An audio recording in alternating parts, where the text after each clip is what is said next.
करेला तू तो बड़ा करतारू खेला। अरे होलिया में माल फ्री बा, सब केहू मजा लेला। अरे तय आउ का करतारू? मैं तो जानतो जी के टोला में जा रही हूँ, लड़कों से रंग डलवा रही हूँ। मैं तो जानतो जी के टोला में जा रही हूँ, लड़कों से रंग डलवा रही हूँ। ओहो सबके बाटा तारू हमरा के डाटा तारू, तनी हमरो बारे में सोच। अरे तनी बर्दाश्त के टेबलेट खा, तोहरो बारी आई, घबरा काहे बड़वा?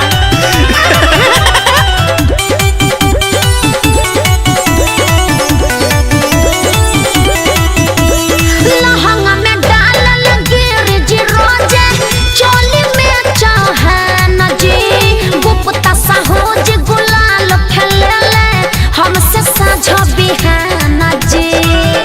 अरे मौजे मजा ओहो लहंगा में डालल गिरजी रोजे, चोली में चौहान जी, गुप्ता साहू जी गुलाल खेलेले हमसे साझा बिहान जी। अरे रोजे रोजे नया पिचकारी का मजा खूबे पा रही हूँ।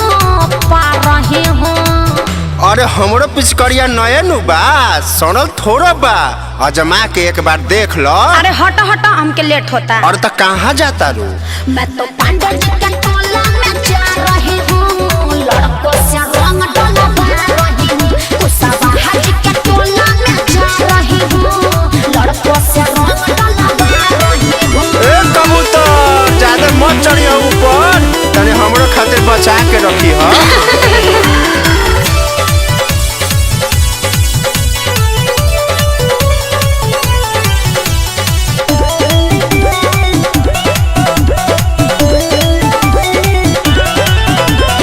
गोली मुहल्ला सारा गाँव में घूम के रंग लगावा बतानी, रंगवा के बारिश में खुद के भिजाइले, देह के गीला करावा बतानी।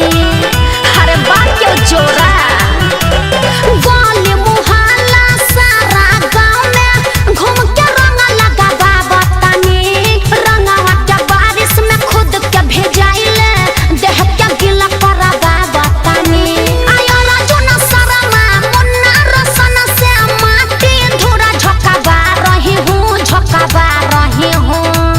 हाँ तो गौतमुआ रबिया से बची के रही हो, कहीं नाली में न पटक देवे। कगो कांड कोइले बाऊ? अरे बाप रे, वो तो ढेर देर से हमके बोलावता।